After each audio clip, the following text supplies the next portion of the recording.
Wilson Motors in Corvallis.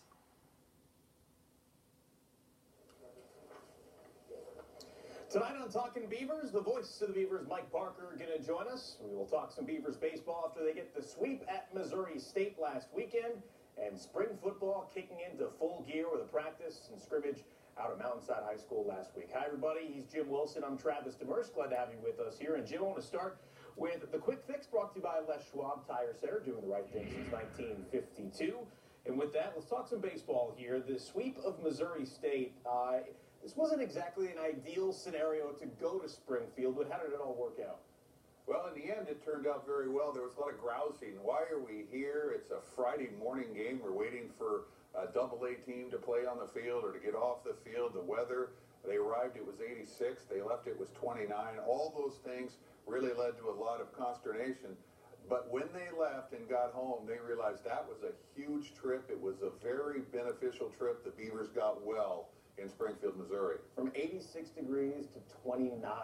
Sounds very Oregon-esque. They're probably used to that. So this is a big series in terms of what to expect in the postseason, with them being the number 25 team in the country and Oregon State getting those wins. This is certainly going to help around Selection Day. Yeah, and I think it's good when you spread your wings, you get outside the Pac-12 conference. Inside the conference, it's tough to win because Arizona, USC, UCLA, Stanford, those teams, they know what it's like to play in this conference. They know what it's like to play against the Beavers. So you step out of conference and you play the Missouri State Tigers, I believe, and you just whomp them. It just really swung the bat very well, got happy there. Luke Heimlich returned to form. It was a very good two-game series. Certainly very encouraging. We'll get back to baseball here in just a couple of moments, but it is time now for the Best Foot Forward. Brought to you by the Good Feet Store. Live the life you love. Don't let your feet get in the way. Let's take a listen to some sound from last weekend. Here is Isaiah Hodgins and Jake Luton following the Dam City show. It's been great. Like I felt like we made a great transition, and they came in and they made the players buy in, and I feel like we've come together more as a team. We're closer. It's not just offense and defense. It's kind of like more of a whole team now, and we're way more disciplined than we were last year as far as everything, whether it's in the weight room or in meetings or in everything. We're 10 times more disciplined than we were last year, and I feel like they make us pay attention to little details more, and I feel like those little details are going to be the difference between losing by 3 or winning by 3. Yeah, I mean, I've always, loved football. It's always been something that I've loved to do, but since the injury, it's just I've had a really newfound, appreciation for it, and just being able to come out here every day and just compete and have fun with my teammates is something that I'm really grateful for. It was certainly nice to see Jake Luton in the being able to do all the things that he did after that injury last year, which was it was frightening. You had a chance to see him on Saturday afternoon. What did you take away from him in that quarterback group? Well, first of all, he had a thoracic spine fracture, and you just say it out loud, and you think, wow, that is a serious injury. And that's what people refer to when they say catastrophic injury. But he looks great. He stands above the rest, and literally at 6'6", his arm is clearly better than the others. He's the most experienced of the quarterbacks. Not the most experienced. 4 starts in the Pac-12 last year before getting hurt, but he had experience at the JC level and at Idaho before arriving at Oregon State. I just think he's the guy. I think there's no question that he ran out there first with the ones, got the most reps, threw the best ball, was probably the best leader.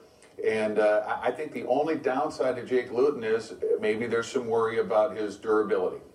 It's a tough question after what we saw last year, and it's always the question of just what would have happened if he was healthy for the entire season. Isaiah Hodgins, we saw the sling he was in there. It's way too early to know what's going on. There's so much time before the season actually starts. But what does that wide receiver group look like, and what are their strengths right now? Well, like you mentioned, Isaiah Hodgins, he went down in the corner of the end zone, tried to make a tough catch, landed on his shoulder, so he was done for the day and hasn't practiced since. I'm not sure where that's going to lead. I think he's going to be fine. The group as a whole, I would say Trayvon Bradford did not play, Tino Allen did not play, so that opened the door for some other guys. Colby Taylor, I think, has had a nice camp thus far. Champ Flemings is getting a chance to do things. They're trying to find ways, how can we use this guy? I don't know that he's being auditioned as a full-time slot or a full-time X. I think he is a guy that you're going to use gadgets and gimmicks to get the ball to. And I think Tino Allen, who is not playing right now, is the X factor in that whole unit because he has speed. He has that breakaway speed, take the top off type of speed. Hodgins is the best guy.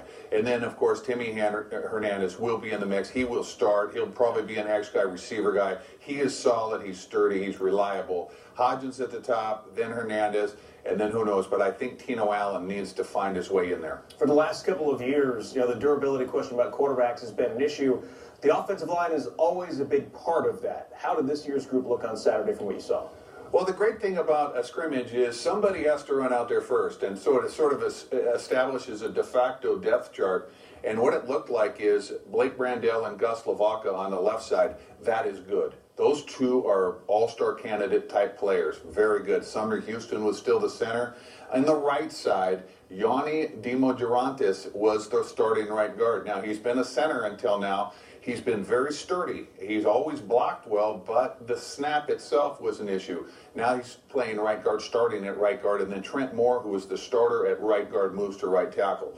So as a group, you have 4 returning starters from last year. Dimodurantis would be the first, the non-starter, but he has started games at center. The strength is the left side. Yeah. It's dominant. It can be dominant. Lavaca looked really good. Brandel is long. He's a good tackle. On the right side, both guys are intellectual. They're smart. They're super high football IQ guys. Dimodurantis was a center. Trent Moore has played guard and tackle. So I think that group can be solid. I also think the depth behind them, Cammy Delp is a guy at guard. Clay Cordasco, I think, caught my eye a little bit as a tackle that may be ready.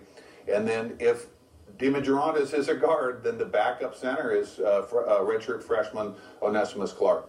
We'll get back to some football coming up in a little bit. Also, Mike Parker had a chance to sit down with Bill Rao on the 06 National Championship team coming up next. We will catch up with the voice of the Beavs himself, Mike Parker.